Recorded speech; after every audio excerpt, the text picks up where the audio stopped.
안녕, 감성 친구들. 오늘은 생명 시스템에서의 화학 반응, 발음이 안 되네. 자, 이걸 시작을 하겠습니다. 자, 생명 시스템에서 화학 반응에 우리 동화작용과 이하작용이 있고, 그리고 효소와 활성화 에너지는 뭘까? 효소의 특성과 작용 원리가 무엇인가에 대해서 하나하나 짚어볼게요. 고고고! 1번, 물질대사. 자, 물질대사는 정의가 뭐냐면 생명 활동, 우리가 생명 활동을 하고 있잖아. 그래서 그 생명 활동을 유지를 해야 되겠지. 이 유지를 하기 위해서 우리 몸속에서를 생명체 내에서 뭐가 일어날까요? 뭔가 일어난대. 그래서 일어나는 화학 반응. 우리 몸속에서 화학 반응이 일어난다고 합니다. 우리 몸뿐만이 아니라 다른 생물체도 마찬가지로 몸속에서 화학 반응이 일어난다. 우리는 이걸 물질대사라고 하는데, 물질대사에는 일단 이 물질대사를 해서 우리한테 뭐가 좋냐면 에너지를 얻어. 그리고 또 두 번째로는 우리 몸속에서 필요한 몸의 구성 물질을 합성을 합니다. 그래서 에너지를 얻고 몸에 필요한 물질 또는 몸을 구성하고 있는 물질을 합성하는 것을 물질대사라고 한다. 됐죠? 자, 근데 물질대사의 조건이 있어. 그래서 그 조건이 반드시 뭐가 일어나야 되냐면 에너지가 들어왔다 나왔다 해서 에너지 출입이 일어납니다. 에너지 출입. 그리고 오늘 우리가 배워야 될 생체 촉매가 관여한다.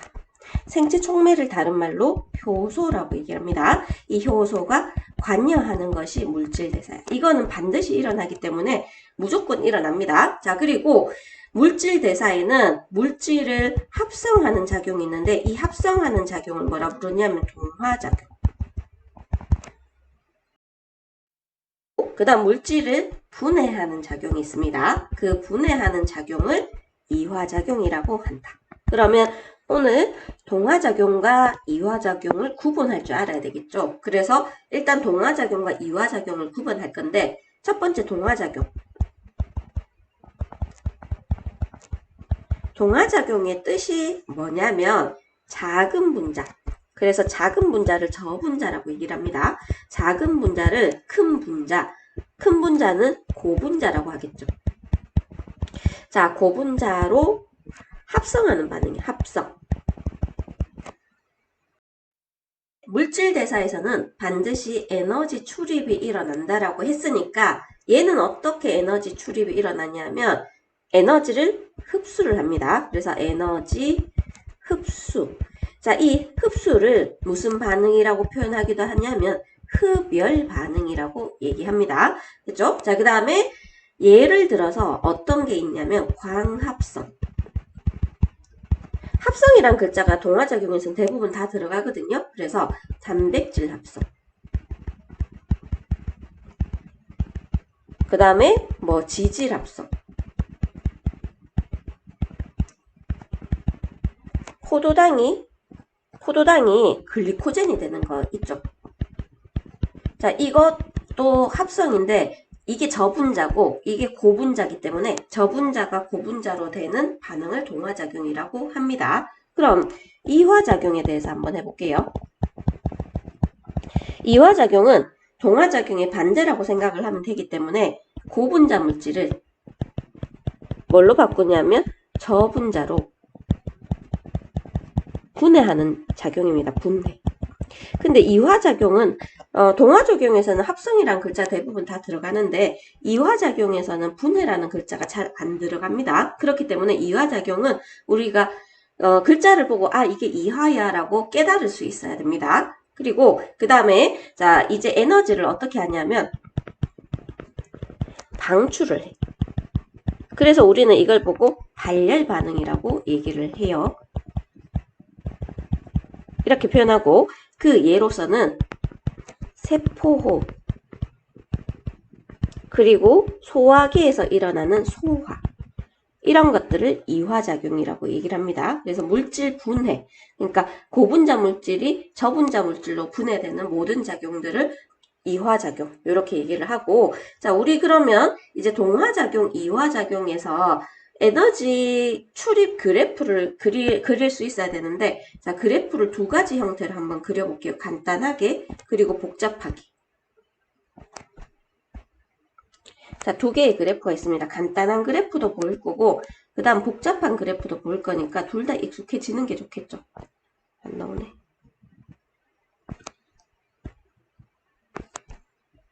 선 잘 그리죠, 맞죠? 자, 그래서 자, 동화작용 그래프는 이렇게 해서 간단한 그래프입니다. 이렇게 올라가서 이렇게 되는 거.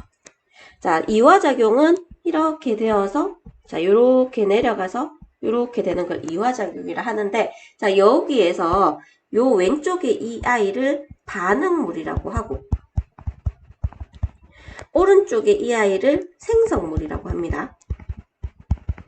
그러면 이게 뭐냐면 Y축을 보면 Y축이 에너지거든. 그래서 에너지고, 그 다음에 반응이 진행이 될 때 모습을 보면 반응물이 생성물이 되는데 에너지가 이렇게 올라간다라는 걸 볼 수가 있습니다. 그러면 에너지가 올라가기 때문에 외부에서 에너지를 넣어줘야 돼. 그래서 에너지가 흡수가 돼야 돼. 그래서 이게 동화작용이고, 반대로 이화작용은 이게 반응물이 됩니다. 항상 왼쪽에 반응물이고, 그 다음에 오른쪽에 생성물이 되는데, 이 반응물에서 생성물로 가면서 에너지가 이렇게 감소를 하죠. 그러면 에너지가 이렇게 밖으로 튀어나와야 되기 때문에 얘는 에너지 방출이라고 표현합니다.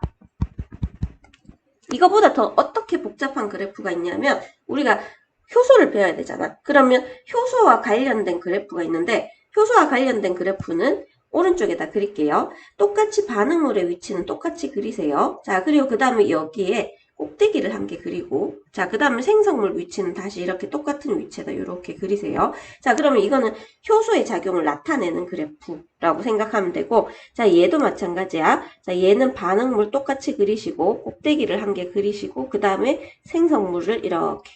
자, 이렇게 그리시면 이제 효소의 작용까지 보이는 그래프로 나타낼 수 있습니다. 효소의 작용을 나타내는 그래프인데, 효소가 해주는 게 주로 뭘 해주냐면 활성화 에너지를 해주거든요. 활성화 에너지를 낮춰준다라고 얘기하는데, 우리는 일단은 활성화 에너지가 뭔지 알아야 되기 때문에, 활성화 에너지는 자, 반응물에서 이 꼭대기까지의 높이를 활성화 에너지라고 얘기해요. 기억하세요. 활성화 에너지. 자, 그러면 이화작용은 반응물이 좀 높게 있죠, 맞죠? 그래서 활성화 에너지가 그렇게 큰 편은 아닙니다. 그래서 이화작용은 요게 무슨 에너지냐면 활성화 에너지가 돼요. 그래서 활성화 에너지 잘 구분 못하는 사람들이 종종 있는데, 활성화 에너지는 항상 반응물 기준으로 해서 산 꼭대기까지 높이, 이걸 활성화 에너지라 하고, 자, 반응물 기준으로 해서 산 꼭대기까지 높이 활성화 에너지라고 합니다. 참고로 반응물과 생성물의 에너지 차이, 자, 또는 반응물과 생성물의 에너지 차이 보이죠, 맞죠? 자, 이 에너지 차이를 뭐라 부르냐면 반응열이라고 얘기합니다. 자, 오른쪽에도 있습니다. 자, 반응물과 생성물의 에너지 차이. 반응물과 생성물 보이죠? 이 생성물의 에너지 차이. 자, 요거를 뭐라고 얘기합니까? 반응열이라고 얘기합니다. 이 반응열인데, 동화작용에서는 이 반응열만큼 에너지가 흡수가 되고요. 이화작용에서는 이 반응열만큼 에너지가 방출이 일어납니다. 이제 동화작용과 이화작용에 우리가 정의를 글로 표현했는데, 이제 그림이나 도식화된 그림으로 한번 볼게요. 여기에서 작은 분자의 예를 한번 들어볼게요. 이거는 상대적이기 때문에 무조건 우리가 아미노산이 합성되는 반응도 있겠지만 상대적이라서 작은 분자가 큰 분자가 되는데, 뭐라고 예를 들어야 되죠? 물질을 합성하는데 그 포도당이 작은 분자가 될 수도 있고 큰 분자가 될 수도 있습니다. 예를 들어 이산화탄소랑 물이 합쳐져서 포도당이 된단 말이에요.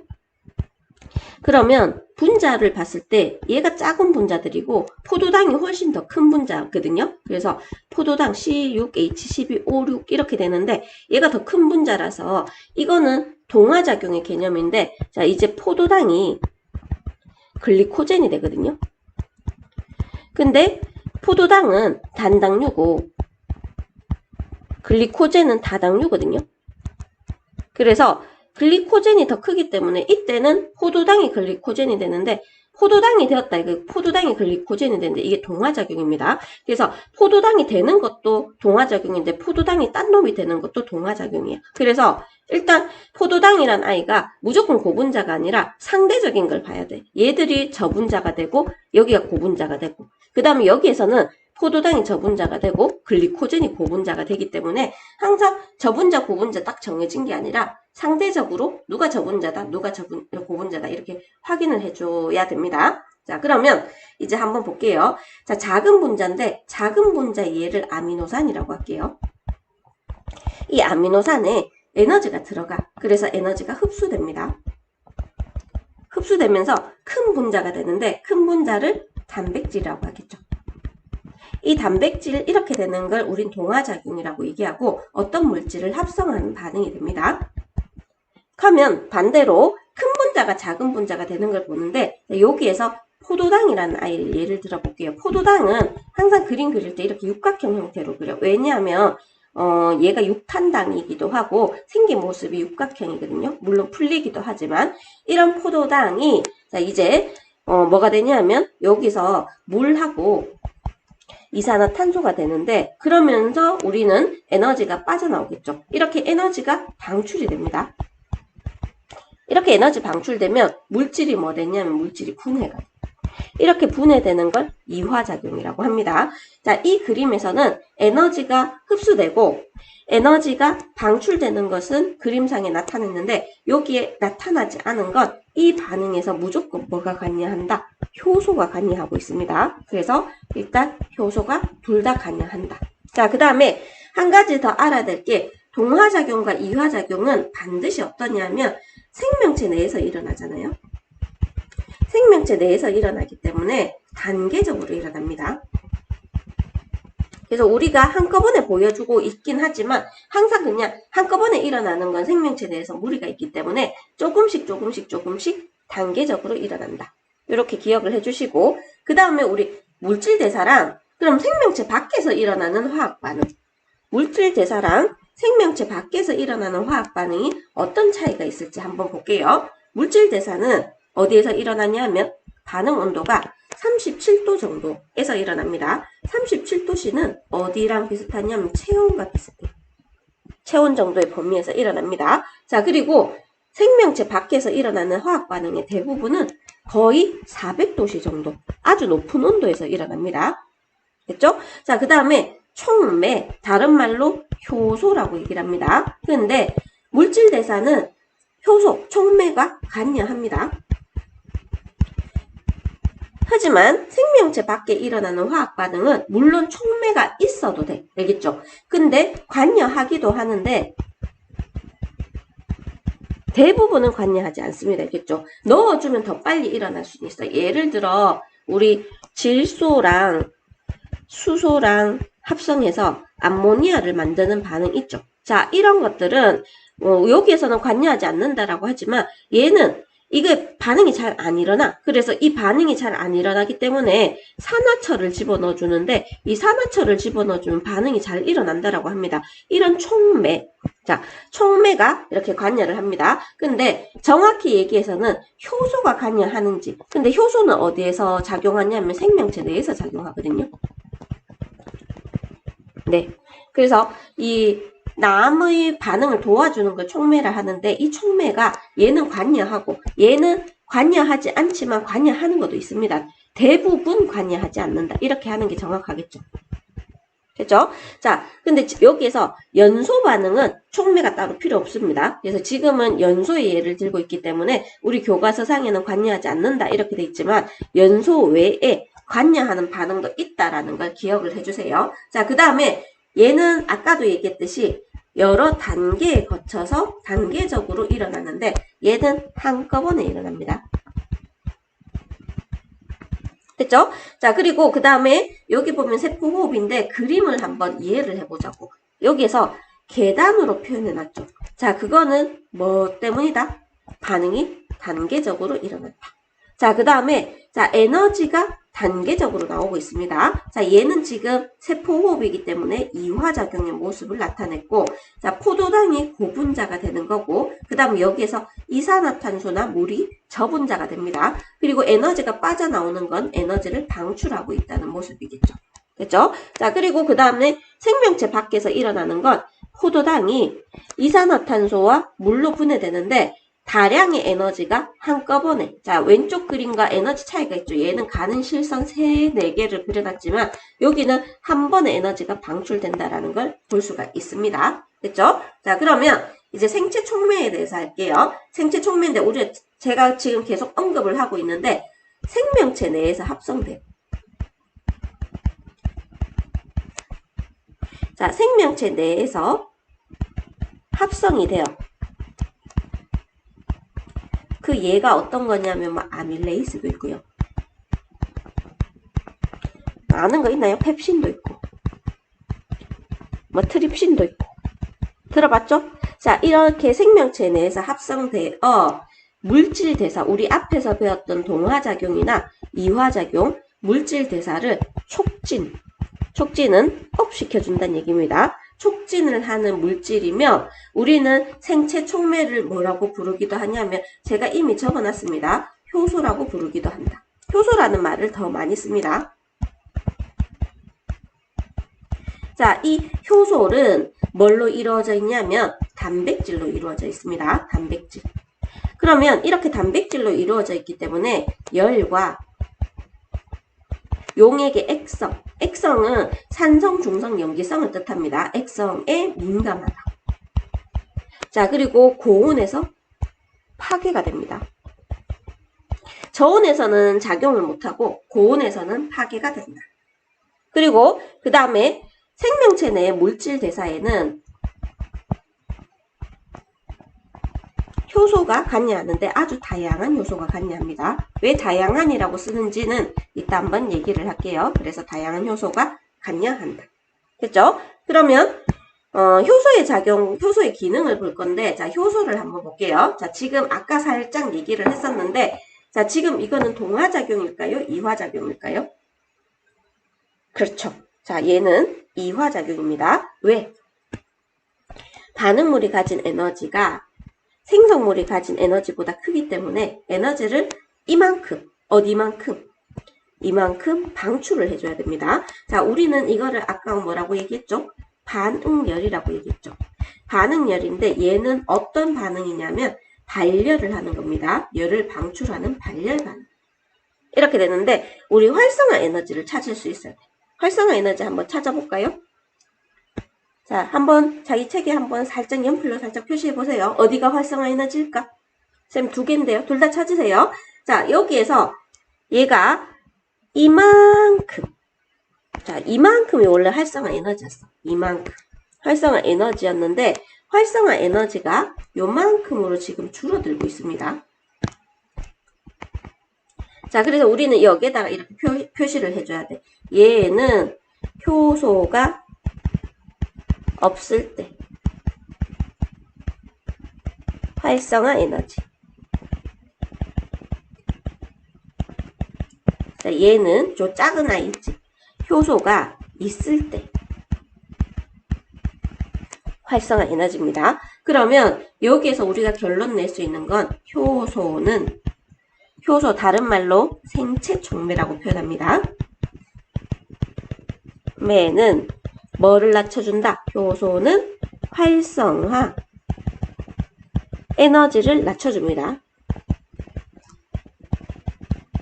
그러면 활성화 에너지를 낮춰주면 뭐가 좋은데 하는데 자, 이렇게 낮춰주면 반응이 빨리 일어날 수 있습니다.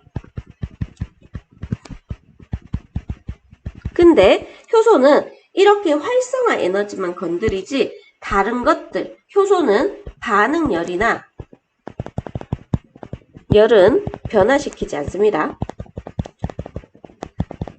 그래서 얘는 반응 반응 속도만 업 시키는 거지. 반응열, 즉 반응물이 가진 에너지나 생성물이 가진 에너지나 전체적으로 반응이 진행됐을 때 양, 반응물의 양, 생성물의 양, 뭐 이런 것들을 변화시키진 않고요. 양을 변화시키진 않고 반응 속도만 빨리 일어나도록 도와주는 걸 효소라고 얘기를 합니다.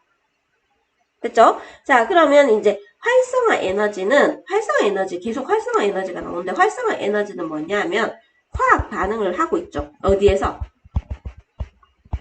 생명체 내에서. 그래서 화학 반응이 일어나는데, 필요한 최소한의 에너지.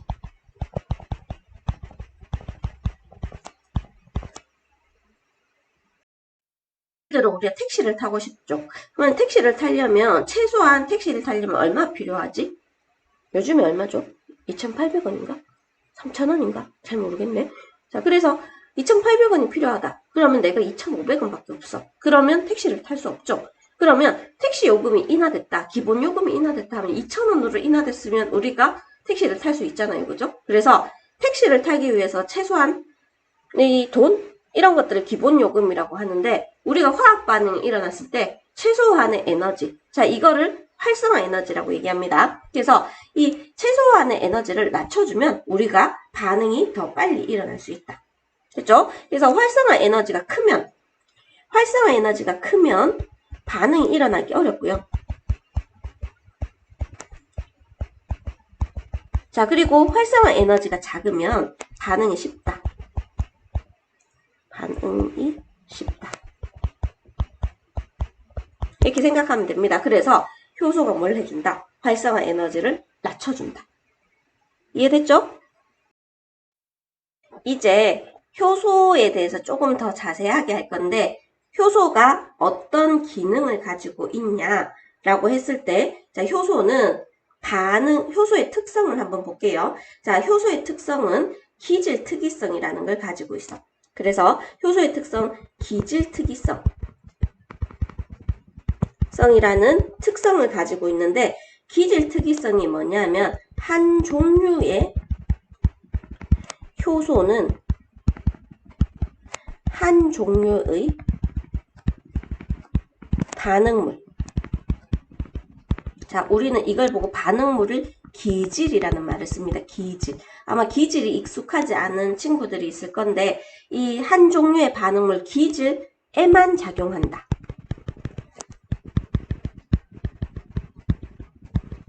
자, 이거를 우리는 기질 특이성 이렇게 얘기해요. 그래서 효소가 있으면 효소가 우리 그냥 남자랑 여자랑 사귄다고 생각해봐. 그러면 한 남자하고 한 여자가 사귈 때 이 남자가 나는 A도 좋아. 나는 민주도 좋아.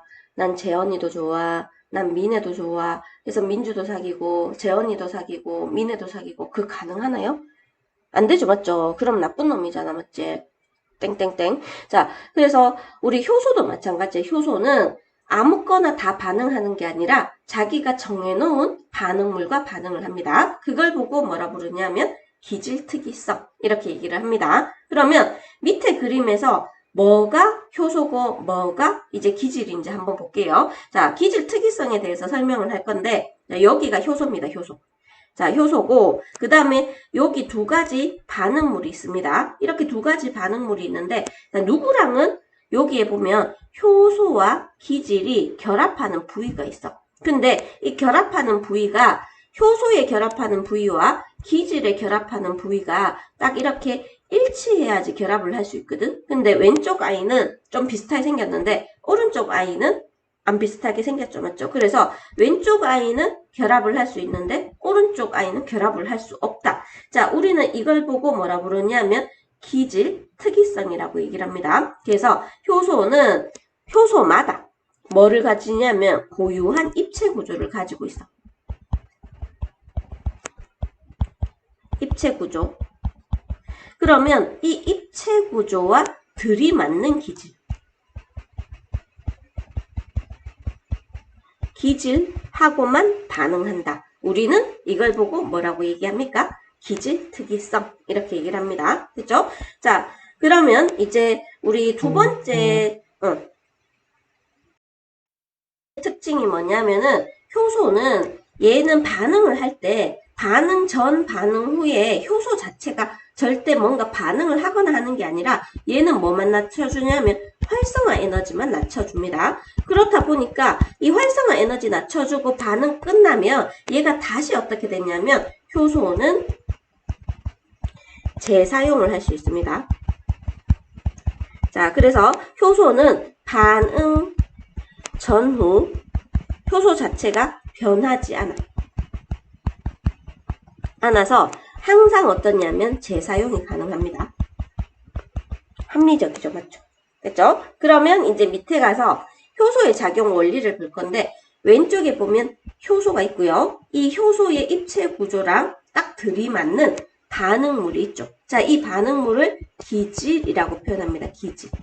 됐죠? 자, 그러면 이제 반응물과 효소가 결합한 모습을 볼 수가 있는데 우리는 이걸 보고 효소, 기질, 복합체라고 표현합니다.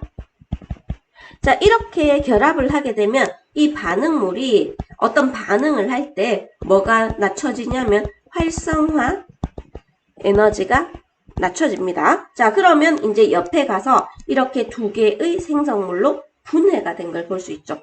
이 그림은 이화작용을 하고 있는 효소, 이하작용을 하는 어떤 물질에 효소가 관여하는 모습을 볼 수가 있습니다. 그래서 첫 번째 예에는 어떤 그림이죠? 효소는 특정 기질하고만 결합을 한다.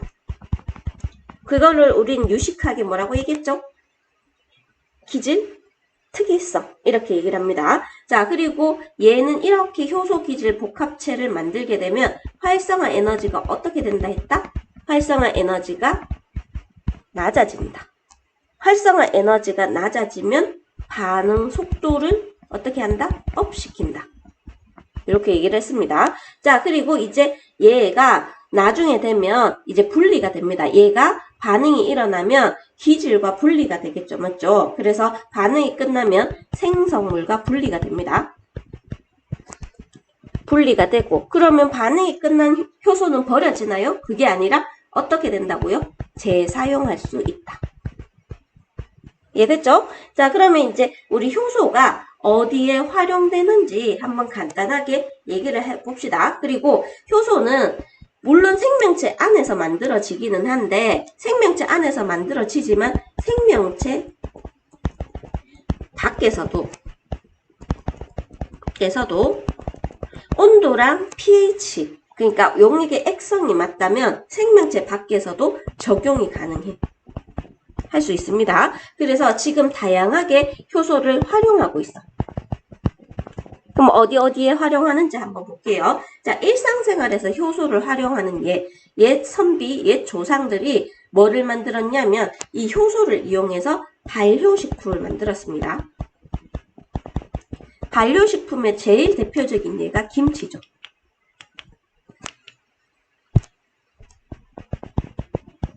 자, 이런 거 만들었죠. 뭐 유산균 발효식품 뭐 이런 것들 있죠. 맞죠? 김치, 치즈, 된장. 자, 이런 거 만들었고 자, 그 다음에 생활용품도 만들었습니다. 그래서 효소를 이용해서 효소 치약, 효소 세제, 효소 화장품. 자, 이런 것들도 효소가 이용이 됩니다. 자, 그리고 천연 연육제. 연육이 뭐냐면 육류 있지. 육류 고기를 연하게 하는 것을 천연 연육제라 하는데 효소를 이용하면은 고기가 자동적으로 연해집니다. 그래서 뭐 우리가 고기를 재운다라고 얘기하죠. 그래서 고기에 양념을 넣어서 며칠 동안 가만히 놔두는 걸 재운다 하는데 왜 재우냐면 양념이 배이기도 하겠지만 고기가 연해지는 효과도 있습니다. 그래서 그런 걸로 뭘 집어넣냐면 천연 연육제로 사용하는 게 키위, 파인애플. 자, 이런 걸 집어넣으면 고기가 연해진다라고 합니다. 됐죠? 자, 그리고 그 다음에 이제 식혜. 우리 그 슈퍼마켓에서 파는데 엿기름 있죠? 자, 이 엿기름에는 뭐가 들어있냐면 아밀레이스가 들어있습니다. 이 아밀레이스는 녹말을 엿당으로 분해하거든요. 그래서 우리가 이걸 밥을 가지고 이 엿기름을 집어넣으면 엿당이 된단 말이에요. 그러면 이렇게 달달한 식혜가 됩니다. 자, 이런 것들은 일상생활에 이용을 했다. 이해되죠? 자, 그 다음에 어디에 이용하냐면 의약품에 이용하게 되는데, 의약품. 제일 많이 쓰는 게 소화제입니다. 소화제는 음식 소화가 잘 안 되는 사람의 소화를 도와주기 위해서 뭐를 집어넣냐면 소화 효소를 넣는데, 그 사람의 특징에 따라서 탄수화물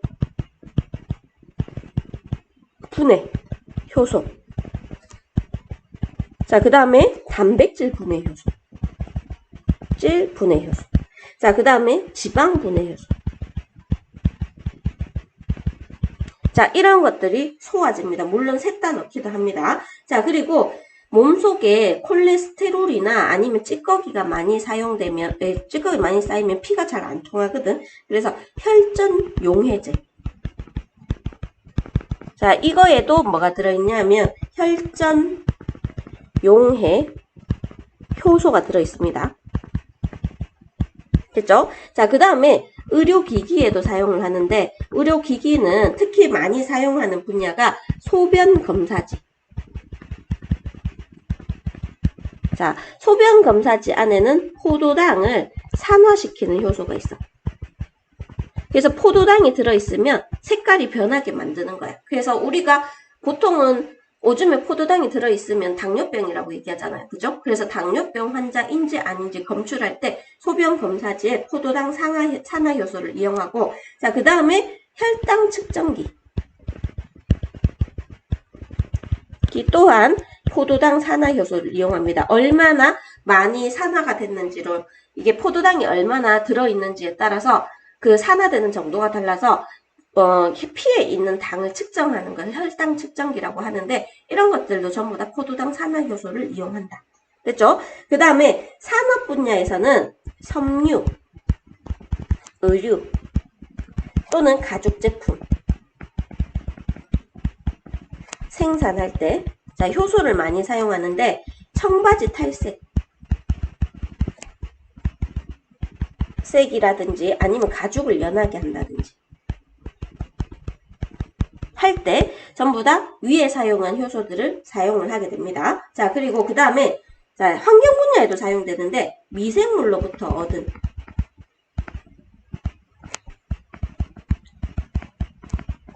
효소가 있겠죠. 자, 이걸 가지고 생활하수는 더러운 물이겠죠. 생활하수나 공장 폐수, 오염물질을 정화시키는데 효소를 사용합니다. 그래서 이 미생물에서 얻은 효소를 집어넣으면 생활하수가, 얘들이 이 하수를 우리는 사용을 안 하지만 미생물들은 이걸 사용해서 자기들이 에너지를 얻고, 그 다음에 이 하수의 더러운 물을 깨끗하게 정화해주는 역할을 해주고, 그 다음에 미생물로부터 얻은 효소를 이용해서 옥수수, 사탕수수 이거를 분해하는데, 얘들이 분해하면서 뭘 하냐면 그 알코올 같은 성분을 만들어내.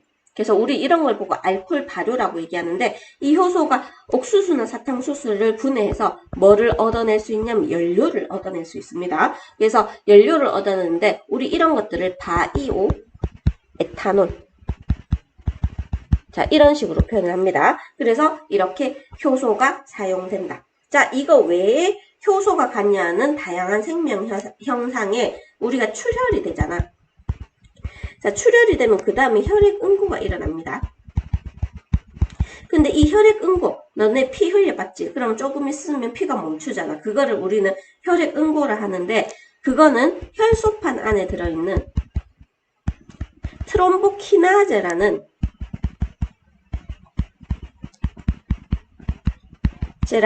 효소가 관여하기 때문입니다. 혈액응고가 되고, 자, 그 다음에 간에서 독성물질을 분해할 때, 예를 들어 독성물질은 특히 술 같은 것도 독성물질에 해당돼. 우리 몸이 느끼기에는 독성물질을 분해할 때 효소가 사용됩니다. 자, 그리고 그 다음에 생장에 필요한 물질을 합성하는데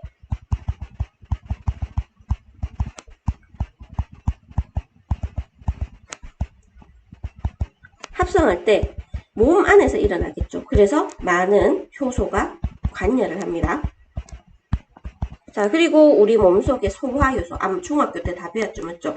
그래서 소화효소에 의해 영양소의 소화가 일어나. 그러면 이 소화가 일어났을 때 얘를 우리가 뭘 할 수 있다? 흡수를 할 수 있겠죠. 그래서 주변에 일어나는 거에 많은 분야에서 효소가 관여한다라는 걸 기억을 해주시면 좋겠습니다.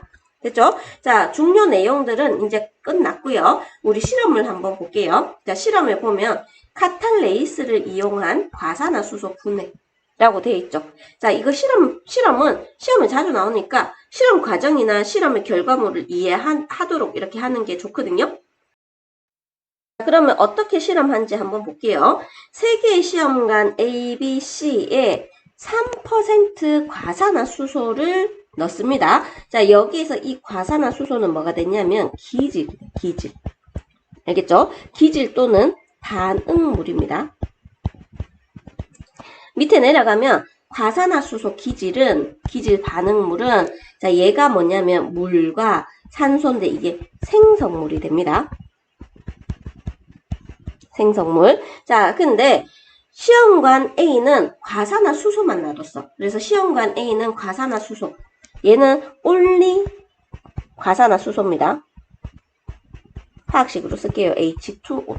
됐죠? 시험관 B에는 감자 조각을, 시험관 C에는 생간 조각을 넣는데, 자, 여기에서 감자 조각과 생간 조각에 들어있는 효소가 있는데, 그 효소 이름이 카탈레이스입니다. 그러면 이 카탈레이스가 뭘 해줄 거냐면, 활성화 에너지를 낮춰서 어떻게 한다고? 반응이 빨리 일어나도록 해줄 겁니다. 그죠? 감자와 간을 자, 생으로 넣는 까닭은 자, 효소의 주성분은 앞에서도 얘기했듯이 단백질입니다. 근데 단백질은 가열하면 열에 의해서 파괴가 되기 때문에 반드시 생으로 넣어줘야 됩니다. 뭐 끓여서 넣어주거나 하면 작동을 제대로 할 수 없습니다. 그래서 효소가 제 기능을 할 수가 없습니다. 됐죠? 자, 그러면 시험 과정에서 시험관 A, B, C의 기포가 발생하는지 확인을 하고 향에 불을 붙였다 끈 후 꺼져가는 불씨를 시험관 B, C에 각각 넣고 불씨의 변화를 관찰한다. 자, 그리고 3% 과산화수소를 추가로 넣어서 변화를 관찰한다. 이렇게 되어 있습니다. 그러면 일단 시험관 A, 시험관 B, 시험관 C의 과정 3번. 여기 과정 3번 보이죠? 과정 4번.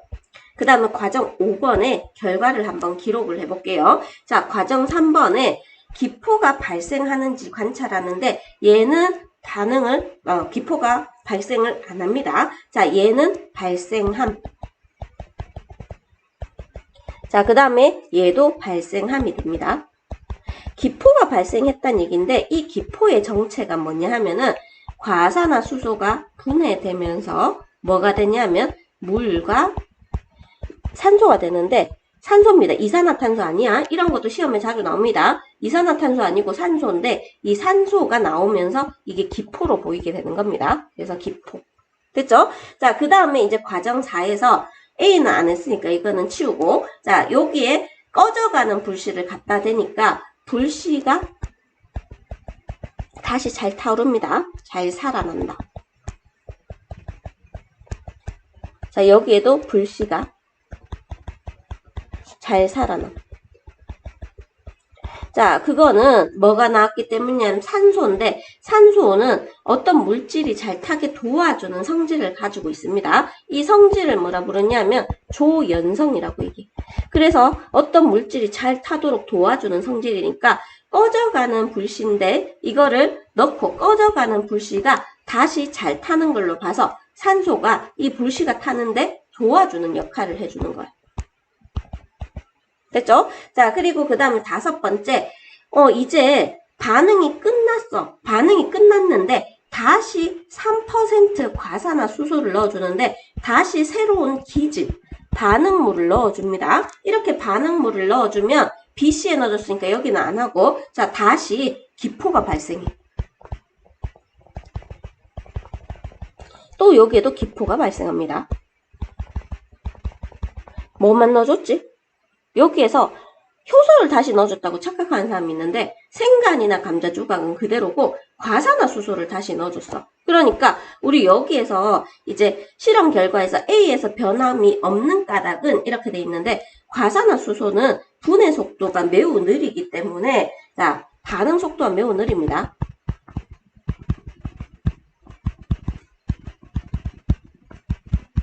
그래서 육안으로 기포가 발생하는 걸 볼 수가 없습니다. 알겠죠?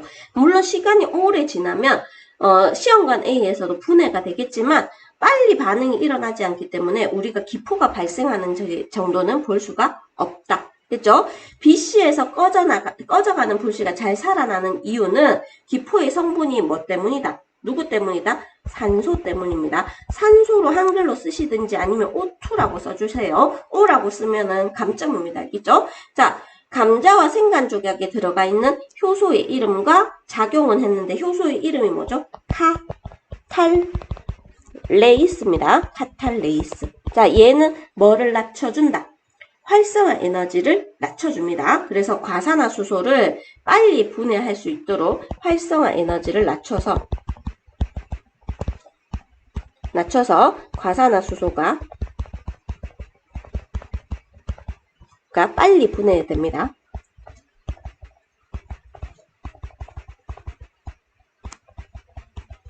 됐죠? 자, 그 다음에 시험관 BC에, 자, 요거 중요합니다. 시험관 BC에 과산화수소수를 추가로 넣으면 다시 기포가 발생하는 까닭은 하는데, 우리 시험관 속에 생강과 감자가 이렇게 있었잖아. 근데 과산화수소를 얘들이 확 다 분해를 해버렸단 말이야. 근데 다시 과산화수소를 추가적으로 넣어주면 이 생강과 그 다음에 감자 속에 들어있는 카탈레이스가 뭐 할 수 있냐면 재사용할 수 있습니다. 그래서 생강과 감자 안에 들어있는 카탈레이스라는 효소가 반응이 끝나도 재사용할 수 있다는 거예요. 그래서 효소는 재사용이 가능합니다. 요거 기억을 해주세요. 자, 이 실험으로 알 수 있는 효소의 역할은 이 실험으로서는 활성화 에너지가 낮춰지는지는 잘 모르잖아, 맞지? 반응이 빨리 일어나도록 해줍니다. 자, 빨리 일어나도록 해주는데 그래서 빨리 일어나도록 돕는다. 우리는 이걸 보고 뭐라 부르냐면 생체촉매라고 얘기합니다. 생체촉매 효소. 어렵진 않죠? 자, 이런 식으로 했는데 옆에 보면 이제 이런 식으로도 실험을 합니다. 과산화수소와 증류수를 넣어보고 과산화수소와 감자즙을 넣어보는데 감자즙에 뭐가 있냐면 카탈레이스가 들어있죠. 이 카탈레이스가 과산화수소가 빨리 분해되도록 그래서 과산화수소가 어떻게 분해되는지는 알고 있어야 됩니다.